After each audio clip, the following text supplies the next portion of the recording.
नमस्कार, स्वागत है आपका हॉर्नबिल टीवी में और मैं हूं आपके साथ शिखा शुक्लानी। बुलेटिन की शुरुआत करते हैं खबरों के साथ। महिला आरक्षण को लेकर उत्तराखंड विधानसभा का विशेष सत्र बुलाया गया, जिसमें आरक्षण को लेकर चर्चा हुई।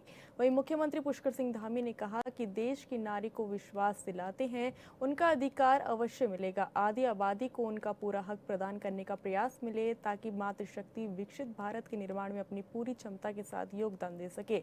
उन्होंने कहा कि हमारी मातृशक्ति और उनका जीवन बहुत चुनौतियों से भरा होता है, बावजूद इसके वे हर क्षेत्र में आगे बढ़ रही हैं।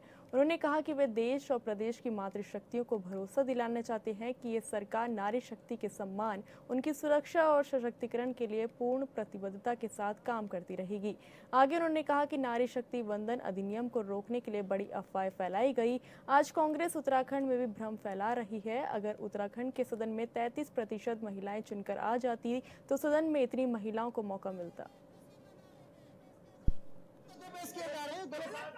अध्यक्ष महोदय, Congress Samajwadi party TMC DMK के जैसे दलों के नेताओं ने अध्यक्ष महोदय, मैं आपके माध्यम से हमारे प्रतिपक्ष के साथियों से आग्रह करता हूं कि आप लोग भी सच में यहाँ पर जो भूल हुई है उस भूल को सुधार सकते हैं।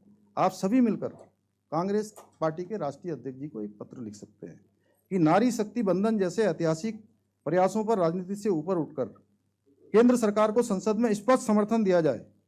मातृशक्ति के सशक्तिकरण जैसे महत्वपूर्ण विषय पर दलगत राजनीति से, दलगत हितों से ऊपर उठकर सकारात्मक और स्पष्ट रुख अपनाया जाए, ताकि देश की आधी आबादी को उनका उचित अधिकार मिल सके। माननीय अध्यक्ष महोदय, मैं इस सदन के माध्यम से प्रदेश की सभी अपनी मातृशक्ति को, माताओं बहनों को ये विश्वास दिलाना चाहता हूँ कि हमारी मातृशक्ति, उनका जीवन अत्यंत चुनौतीपूर्ण होता है, अत्यंत कठिनाइयों में बीतता है।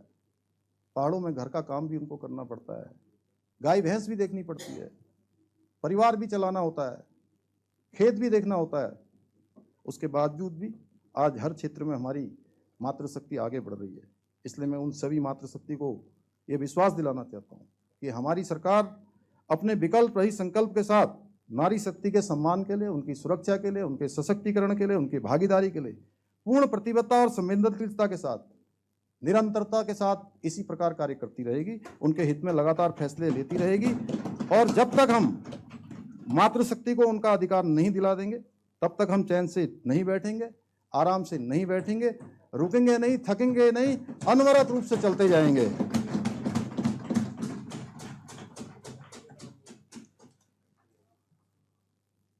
अंत में मैं इस ऐतिहासिक कदम का विरोध करने वालों से भी केवल इतना कहना चाहता हूं कि नारी का अधिकार छीन तुम इतना ना अभिमान करो, बदली है अब युग धारा, उसका तो सम्मान करो। को कलंकित करने वालों, अहंकार अपना त्यागो, जिसने तुमको जन्म दिया उसको भी तो कुछ मानो। जिसको तुमने रोका हरदम, वो आज खड़ी स्वाभिमान से अपने अधिकारों की खातिर अटल अडिग विश्वास लिए। नारी शक्ति का ये बंधन अब अपरिहार्य है, आज नहीं तो कल ये परिवर्तन अनिवार्य है, ये परिवर्तन अनिवार्य है। इसलिए माननीय अध्यक्ष महोदय, मैं इस महत्वपूर्ण विषय पर लोकसभा में जिस प्रकार से प्रतिपक्ष के सदस्यों के द्वारा जो कृत्य किया गया है, उसकी मैं घोर निंदा करता हूं और आपसे आग्रह करता हूं कि इस पर सदन की चर्चा करा ली जाए। विधानसभा का विशेष सत्र राजधानी देहरादून में आहूत किया गया, जिसमें मुख्यमंत्री पुष्कर सिंह धामी भी मौजूद रहे और तमाम विधायक, कैबिनेट मंत्री भी इस दौरान शामिल हुए। महिला सशक्तिकरण पर विशेष जोर दिया गया और महिला आरक्षण के मुद्दे पर जिस तरह से विपक्ष ने हल्ला किया था, उसके बाद भी विशेष सत्र में इस बात को रखा गया है। और साथ ही मुख्यमंत्री पुष्कर सिंह धामी ने बताया है कि किस तरह से महिलाओं के लिए राज्य सरकार की ओर से काम किया गया है, केंद्र सरकार की ओर से भी काम किया गया है। विपक्ष ने एक के बाद एक कई तरह के सवाल उठाए हैं और सरकार को घेरने की योजना भी तैयार की हुई थी। हालांकि विपक्ष ने कई तरह के सवाल सरकार पर दागने की कोशिश की। विपक्ष ने कहा कि चारधाम यात्रा में व्यवस्थाएं ठीक नहीं है, चारधाम यात्रा में सिलेंडर की बड़ी कमी है, जिस पर मुख्यमंत्री पुष्कर सिंह धामी ने सिलेंडर पर भी अपना बयान दिया। उन्होंने कहा कि पूरी तरह से व्यवस्थित जो है व्यवस्थाएं की जा रही हैं। उन्होंने ये भी कहा कि हम सबको मिलकर कालाबाजारी रोकनी होगी। साथ ही उन्होंने चारधाम यात्रा में भी कहा है कि बढ़ चढ़कर तीर्थयात्री जो हैं वो चारधाम यात्रा में पहुंच रहे हैं और दर्शन भी कर रहे हैं। हालांकि उन्होंने कहा है कि थोड़ी दिक्कत परेशानी जरूर है, लेकिन उनको भी दुरुस्त किया जा रहा है। साथ ही मुख्यमंत्री पुष्कर सिंह धामी ने महिला आरक्षण को लेकर भी विपक्ष पर निशाना साधा है। उन्होंने कहा है कि विपक्ष ने बिल को सदन में पास नहीं होने दिया, ये सही बात नहीं है। ऐसे में कई तरह के सवाल जो विपक्ष ने दागे, तो मुख्यमंत्री पुष्कर सिंह धामी ने उनका जवाब भी दिया। और साथ ही आज जिस तरह से सत्र चल रहा है, तो सत्र के भीतर गहमा गहमी लगातार जारी है और विपक्ष भी कई तरह के सवाल खड़े कर रहा है महिला आरक्षण बिल को लेकर। तो वहीं जो सदन के नेता हैं वो भी इस पर अपनी चर्चा रायशुमारी लगातार करते हुए नजर आ रहे हैं। हॉर्नबिल टीवी के लिए देहरादून से विशाल गर्ग। विधानसभा अध्यक्ष रितु खंडूरी ने कहा कि ये दिन बेहद अहम और ऐतिहासिक है, जब सदन में महिलाओं के अधिकार और उनके प्रतिनिधित्व को लेकर गंभीर चर्चा हो रही है। उन्होंने कहा कि देश की करीब 50% आबादी महिलाओं की है। उन्हें लोकसभा और विधानसभा में 33% आरक्षण मिले, इस दिशा में सभी सदस्य विचार विमर्श और प्रयास कर रहे हैं। रितु खंडूरी ने कहा कि आरक्षण महिलाओं को सशक्त बनाएगा और उन्हें निर्णय लेने की प्रक्रिया में भागीदारी का अवसर देगा।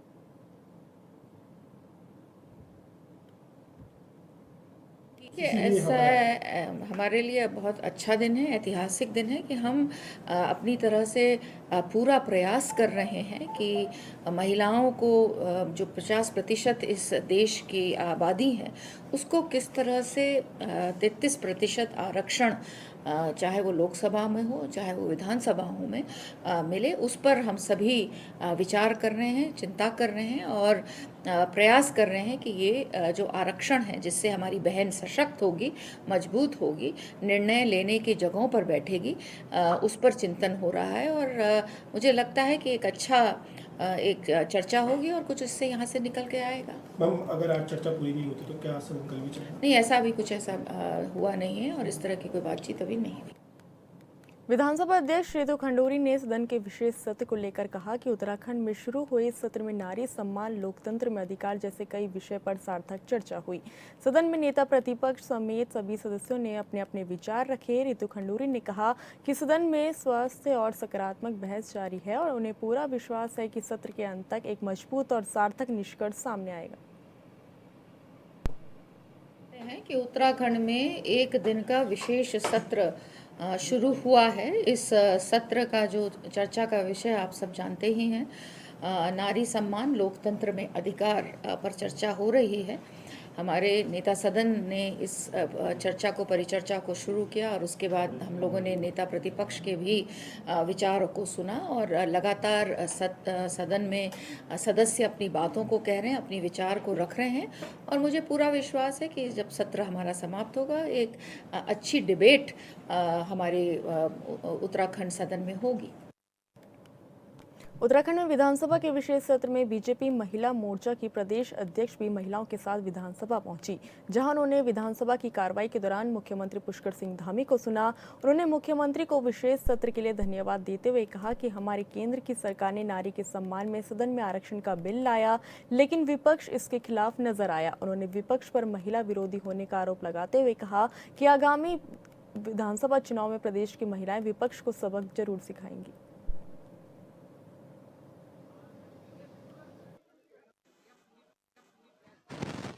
देखिए, पहले तो मैं माननीय मुख्यमंत्री जी का बहुत बहुत आभार व्यक्त करना चाहती हूँ कि ये स्पेशल सेशन आहूत किया गया है और ये उन्होंने हमारे सम्मान के लिए इसे आहूत किया है और इसमें विशेष बातें उनसे वही निकल के आई कि वो हमें सपोर्ट कर रहे हैं और जो 33% आरक्षण की बात सदन से होकर रास्तों तक निकली है, कांग्रेस पार्टी और उनकी सहयोगी पार्टियों ने इस बिल को नहीं आने दिया है, उस सब बातों को उन्होंने सदन में रखा है और इसलिए रखा है कि सभी पूरा प्रदेश ये देख सके कि किस तरीके से कांग्रेस पार्टी और उनकी जो सहयोगी पार्टियों ने उन लोगों ने महिला का सम्मान नहीं रखा है। और यही बात कहने के लिए हम लोगों ने भी आक्रोश रैली करी थी। आज मशाल जुलूस है शाम को और हम बताना चाहते हैं उन्हें कि इस बार क्लीन स्वीप रहेगा हमारी तरफ से। कलियर हो या रुड़की की जितनी हरिद्वार जो सीटें नहीं आई थी, हमारी बहनें हमको क्योंकि विशेष सभी स्तर से समर्थन प्राप्त हो रहा है, तो मुझे लगता है कि बहनें आज इस बार उन्हें इस चुनाव में बताएंगी कि महिला शक्ति को का अनादर करना क्या होगा। बीजेपी विधायक विनोद कंडारी ने कहा कि प्रदेश भर में आंगनबाड़ी और आशा कार्यकर्ताओं की मांगों को लेकर सरकार गंभीर है। उन्होंने कहा कि हाल ही में उनकी विधानसभा क्षेत्र की आंगनबाड़ी और आशा कार्यकर्ता देहरादून पहुंची थी, जिसके बाद उन्होंने खुद मुख्यमंत्री पुष्कर सिंह धामी, स्वास्थ्य मंत्री और बाल विकास मंत्री से मुलाकात कर उनकी समस्याओं को प्रमुखता से रखा। विनोद कंडारी ने कहा कि मुख्यमंत्री ने इस विषय पर सकारात्मक रुख दिखाया और सरकार जल्द ही उनकी मांगों पर विचार कर उचित निर्णय लेगी। पूरे प्रदेश में आंगनबाड़ी और आशा कार्यकर्ता बहनों की मांगे हैं। तो कुछ दिन पहले मेरी विधानसभा की आंगनबाड़ी कार्यकर्ती और आशा कार्यकर्ती बहनें दोनों मुझे मिली थी और आज मैं जैसे कि सुबह देहरादून पहुंचा तो मैंने माननीय मुख्यमंत्री से मुलाकात की और माननीय स्वास्थ्य मंत्री से मुलाकात की और अपने जो है बाल विकास मंत्री से भी मैंने बात की। तो निश्चित तौर पर जो उनकी मांगे हैं सरकार उस पर विचार करेगी और माननीय मुख्यमंत्री से मैंने वार्ता की है और उन्होंने उसका सकारात्मक जवाब भी दिया। निश्चित तौर पर हमारी सरकार जो है आंगनबाड़ी आशा कार्यकर्ताओं के लिए उनके जो मांगे हैं उन पर हमारी सरकार पूरा करने का प्रयास। लैंसडाउन का नाम बदलने को लेकर चल रही चर्चाओं के बीच बीजेपी विधायक दिलीप सिंह रावत ने साफ कहा कि हर क्षेत्र की अपनी अलग परिस्थितियां और ऐतिहासिक पहचान होती है। उन्होंने कहा कि लैंसडाउन एक ऐतिहासिक नगर है जिसकी अंतर्राष्ट्रीय पहचान पर्यटन के नक्शे पर बनी हुई है।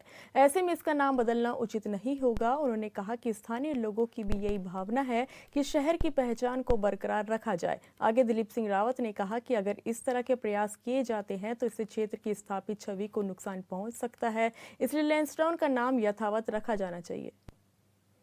देखिए, नाम बदलने के हर जगह की अलग अलग परिस्थितियां हैं और जहां तक लैंसडाउन की बात है तो लैंसडाउन एक ऐतिहासिक नगर हो गया है और पर्यटन के क्षेत्र में एक बढ़ता हुआ नाम है और क्योंकि एक इसमें अंतर्राष्ट्रीय छवि बांटी है इसलिए सभी लोगों का वहां पर लोगों की धारणा है कि इस नाम को न बदला जाए और हम भी उसमें सहमत हैं कि किसी भी प्रकार से लैंसडाउन का नाम न बदला जाए और अगर ये बदला जाएगा तो बहुत बड़ा एक क्षति जो है पर्यटन क्षेत्र।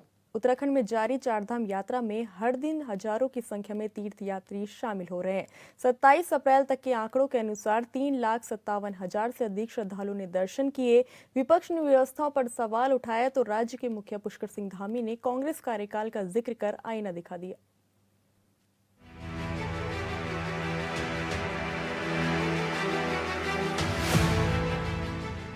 उत्तराखंड में जारी सियासत के बीच महिला आरक्षण को लेकर सरकार ने विधानसभा का विशेष सत्र बुलाया जिसमें आरक्षण को लेकर चर्चा हो रही थी।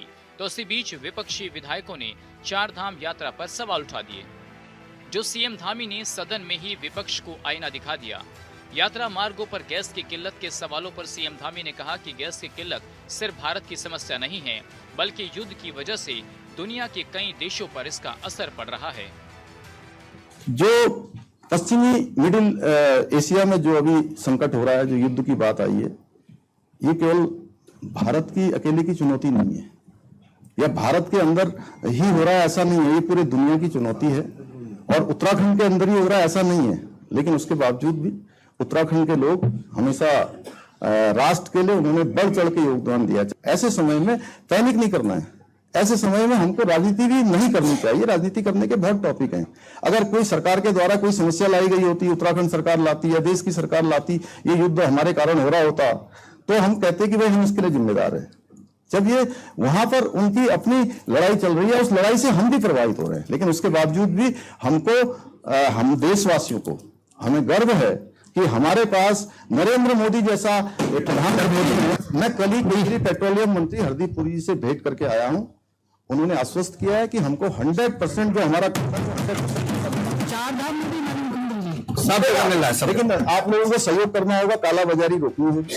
लेकिन बीजेपी की सरकार ने पूरी कोशिश की है कि यात्रा मार्गों पर गैस की किल्लत न हो। चारधाम यात्रा पर विपक्ष के सवालों पर सीएम धामी ने कहा कि चारधाम यात्रा बेहतर तरीके से चल रही है। हजारों की संख्या में हर दिन यात्री शामिल हो रहे हैं। जारी सनातन यात्रा को पूरी दुनिया देख रही है, लेकिन कुछ लोग चारधाम यात्रा को राजनीति की भेंट चढ़ाने की पूरी कोशिश कर रहे हैं। मुख्यमंत्री बिना किसी का नाम लिए कह रहे हैं कि ऐसे लोगों से निवेदन है कि सरकार का विरोध करना है करिए, लेकिन चारधाम यात्रा का विरोध ठीक नहीं है। हमारे देश के अंदर जहां दूसरे देशों में युद्ध चल रहा है, हमारे यहाँ पर्व और जो है त्योहार मनाए जा रहे हैं। चारधाम यात्रा चल रही है, शानदार तरीके से उसका आगाज हो रहा है। देखिए लोग आ रहे हैं और इतनी बड़ी संख्या हो रही है कि लोगों को रील बनानी पड़ रही है और रील बना के कुछ लोग जो है इस सनातनी यात्रा को, जिसको पूरा दुनिया देखती है, पूरे दुनिया की आस्था श्रद्धा जहां बसती है, उस यात्रा को भी कुछ लोग राजनीति की भेंट चढ़ाने में कोई परहेज नहीं करते। मैं इस सदन से ऐसे लोगों से विनम्र रूप से कहना चाहता हूं कि आपको हमारा विरोध करना है करिए, सरकार का विरोध करना है करिए। आपको लगता है कि वहां के चार धाम जो हमारी बीकेटीसी है उसका विरोध करना है करें, लेकिन इतने आगे मत निकल जाइए कि हमारा विरोध करते करते चार धाम यात्रा का ही विरोध शुरू कर दें। मुख्यमंत्री ने इस बात पर जोर दिया कि हो सकता है कि चारधाम यात्रा में कुछ जगहों पर लोगों को दिक्कत का सामना करना पड़ रहा हो, क्योंकि मौसम की वजह से यात्रा मार्गों को ठीक करने में परेशानी हुई है। उन्होंने हेमकुंड साहिब और केदारनाथ का जिक्र करते हुए कहा कि इन दोनों स्थानों पर 5 से 10 फीट बर्फ को काटकर रास्ता बनाया गया है।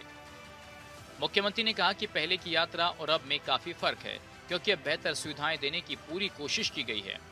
कि पहले के समय में जो लोग यात्रा में आते थे वो सारे अपने जितने भी संस्कार होते हैं वो संस्कार करने के बाद यात्रा में आते थे, क्योंकि कठिन यात्रा होती थी, भौगोलिक परिस्थितियां कठिन है, 10,000 फुट से ऊंची ऊंचाई पर है, रास्ते बड़े कठिन हैं और यात्रा शुरू होने से पहले 6-6, 7-7 फुट बर्फ पड़ी हुई थी। अभी हमारे त्रिलोक सिंह चीमा जी बैठे हैं, हेमकुंड साहब की यात्रा शुरू होने वाली है 20 मई से, वहां तो 10 फुट के लगभग अभी बर्फ पड़ी हुई है। केदारनाथ जी में जब यात्रा शुरू हुई थी 22 तारीख को, तो उससे पहले जो है बहुत मुश्किल से जो है रास्ता बार बार हटाया गया, क्योंकि आप सब लोगों ने देखा कि इस बार मौसम लगातार इस प्रकार का होता रहा, बर्फबारी होती रही।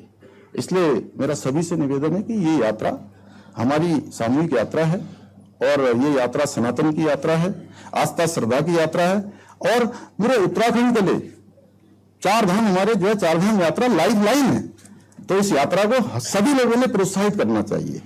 दरअसल यात्रा शुरू होने के पहले ही विपक्ष व्यवस्थाओं पर लगातार सवाल उठाता रहा है, जो अब तक जारी है। विपक्ष ने यात्रा मार्गों पर स्वास्थ्य सेवाओं की बदहाली का जिक्र कर सरकार को निशाने पर लिया है। विपक्ष का कहना है कि यात्रा के दौरान स्वास्थ्य व्यवस्थाएं पूरी तरीके से चरमरा गई हैं और स्थिति इतनी भयावह है कि लोग अपने परिजनों के शव लेकर इधर उधर भटकने को मजबूर हैं। श्रद्धालुओं की सुविधा और सुरक्षा को लेकर सरकार ने धरातल पर कोई ठोस काम नहीं किया है। देखिए, चारधाम यात्रा के बारे में मैं लोगों को विचलित नहीं करना चाहता, क्योंकि उससे हमारा व्यवसायी लोगों का नुकसान होता है। लेकिन मैं सरकार की सीरियसनेस पर उस दिन मुझे संदेह हो गया था जिस दिन प्रधानमंत्री जी आए और इतनी सी बात हमने कही थी कि प्रधानमंत्री जी इस बात का आश्वासन देके जाएं कि कुमाऊं से लेके गढ़वाल मंडल तक, गढ़वाल मंडल में चारधाम यात्रा और कुमाऊं मंडल में नैनीताल, पिथौरागढ़, चंपावत, हल्द्वानी, इन जगहों पर गर्मियों के सीजन में चलने वाला पर्यटन, इसको मद्देनजर प्रधानमंत्री जी एक आश्वासन देके जाएं कि गैस की किल्लत नहीं होगी, सप्लाई बदस्तूर जारी रखी जाएगी। लेकिन नहीं हुआ कुछ, यहाँ तक तो और मुख्यमंत्री ने आश्वासन नहीं दिया और बतेरे जगह लोगों ने बुकिंग कैंसिल करवाई। तो तैयारियों के बारे में आपने देख ही लिया, सोशल मीडिया पे जो यात्री परेशानी व्यक्त कर रहा है उसके ऊपर भी FIR कराई जा रही है, जो पत्रकार दिखा रहा है उसके ऊपर भी FIR दर्ज कर रहे हैं। तो तानाशाही चरम पर है। चारधाम यात्रा जारी है और अब तक 27 अप्रैल तक के आंकड़ों के अनुसार लगभग 3,57,000 से अधिक श्रद्धालुओं ने दर्शन किए हैं। सरकार का कहना है कि यात्रा को बेहतर व्यवस्थाएं देने की पूरी कोशिश की गई है, तो विपक्ष का कहना है कि धरातल पर कोई काम नहीं हुआ है। Bureau report, Hornbill TV.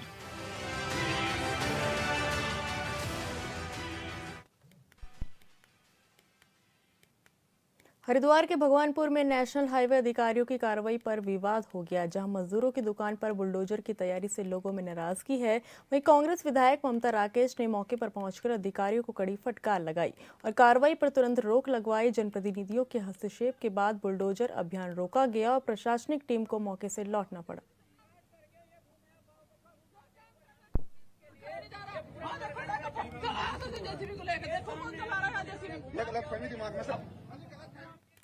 Dehradun में सड़क हादसों पर लगाम कसने के लिए पुलिस अब पूरी तरह एक्शन मोड में है। एसएसपी के सख्त निर्देश के बाद जिले भर में ऑपरेशन प्रहार चलाया जा रहा है, जिसके तहत ओवरलोडिंग करने वालों पर लगातार कार्रवाई की जा रही है। इसी क्रम में विकासनगर क्षेत्र में पुलिस ने बड़ी कार्रवाई करते हुए नियमों की अनदेखी कर रहे डंपरों पर शिकंजा कसा। पुलिस ने हरबटपुर चौक पर सघन चेकिंग अभियान चलाया। इस दौरान 7 डंपरों के खिलाफ मोटर वाहन अधिनियम के तहत चालान किया गया और वाहनों को सीज कर दिया गया।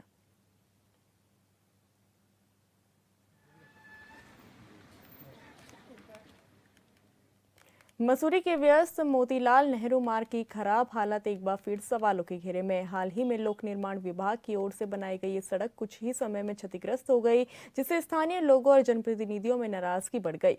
स्थानीय सभासद पवन थलवाल ने इस मामले पर कड़ा रुख अपनाते हुए पीडब्ल्यूडी पर गंभीर आरोप लगाया। उनका कहना है कि विभाग में काम से ज्यादा भ्रष्टाचार को प्राथमिकता दी जा रही है। उन्होंने आरोप लगाया कि मसूरी में जहां जहां निर्माण कार्य हो रहे हैं उनकी गुणवत्ता बेहद खराब है।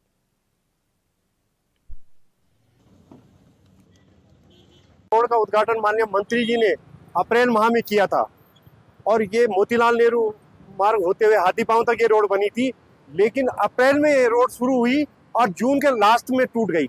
इसके बाद कई बार पीडब्ल्यूडी के अधिकारियों को अवगत कराया गया, लेकिन उनके मुंह में जू नहीं रेंगती। सबसे बड़ी बात है, इन्होंने कोई भी कलवर्ट नहीं खोले। एक कलवर्ट प्रीतम होटल के आगे बंद है ताकि इससे क्या है कि रोड क्षतिग्रस्त बहुत जल्दी हो जाती है। आज आप मोतीलाल नेहरू मार्ग की हालत देखिए, रोड में गड्ढे हैं। ये पता नहीं कि गड्ढों में रोड है या रोड में गड्ढे हैं, और कितने लोग इसमें चोटिल हो गए, लेकिन विभाग को इसकी कोई सूद नहीं है। पीडब्ल्यूडी डिपार्टमेंट ये चाहता है जब तक कोई बड़ी दुर्घटना न हो जाए तब तक वो कार्य करने को राजी नहीं है। पीडब्ल्यूडी डिपार्टमेंट को हमारे द्वारा कई बार अवगत कराया गया, मीटिंग में अवगत कराया गया कि आपके द्वारा मोतीलाल नेहरू रोड बिल्कुल गुणवत्ताहीन है, पूरी टूट चुकी है, और जो रोड 1 महीने नहीं चले उसे 1 साल और 2 साल की क्या वारंटी देंगे। देहरादून के कालसी हरिपुर क्षेत्र में अवैध अतिक्रमण हटाने की कार्रवाई के दौरान बड़ा हादसा हो गया, जहां एक पेड़ गिरने से एक महिला समेत 2 लोग गंभीर रूप से घायल हो गए। दरअसल कालसी हरिपुर में दिल्ली यमुनोत्री नेशनल हाईवे पर दुर्गा माता मंदिर और पीएनबी के पास प्रशासन अतिक्रमण के खिलाफ सख्त अभियान चलाया। इस दौरान भारी पुलिस बल की मौजूदगी में टीम ने सड़क किनारे बने अवैध टीन शेड और पक्के निर्माणों पर बुलडोजर चलाकर ध्वस्तीकरण शुरू किया। इस दौरान कार्रवाई के करीब 10 मिनट बाद निर्माण के सहारे खड़ा एक विशाल पेड़ अचानक भरभराकर गिर गया। वहीं हादसे में घायल लोगों को प्राथमिक उपचार दिया गया और बाद में हार्ट सेंटर रेफर किया गया।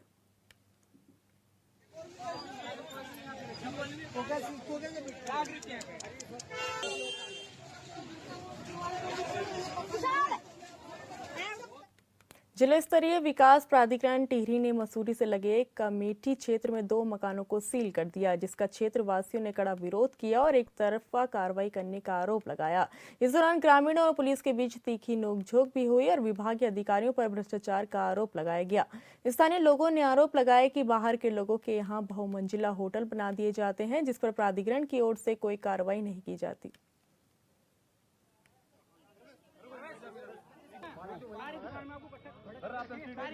घंटी में जो 2-3 मकान सील जिला प्राधिकरण द्वारा किए गए, वो सरासर बिल्कुल निंदनीय कार्य इनके द्वारा किया गया, क्योंकि केम्प्टी क्षेत्र पूरा ही जो है जिला प्राधिकरण के अधीन जरूर आता है, पर वो सबकी गांव की भूमि है, और गांव की भूमि पर कोई ऐसा नहीं है कि किसी ने 10 मंजिलों के होटल बनाए हैं, और अभी भी वहाँ पर धड़ल्ले से कार्य हो रहा है। और फिर भी आज जिला प्राधिकरण ने किसी हम लोगों को चिन्हित लोगों को चिन्ह करके हमारे जो रहने के लिए हमने घर बनाए थे उनको सील उनके द्वारा किया गया। और मैं जो प्राधिकरण के एई हैं ये तिवारी जी, ये इतना चोर आदमी है कि इसने पूरे केम्प्टी से पूरी स्थानीय जनता को इसने इतना परेशान कर दिया है। ये हर किसी से पैसे की डिमांड कर रहा है। मैं प्रशासन से मेरी ये निवेदन है आप लोगों से कि इसको जल्द से जल्द हटाने का काम करें। और केम्प्टी क्षेत्र में मैं आपको भी बताऊं, जो मेरा मकान इन्होंने सील किया वो लगभग 3 साल पहले बन चुका था, और इसी के जो ये तिवारी जी ये एई है, इसी के देख रेख में केम्प्टी में धड़ल्ले से बिल्कुल कंस्ट्रक्शन हो रहा है, पेड़ काटे जा रहे हैं, उसकी तरफ इनका कोई ध्यान नहीं है।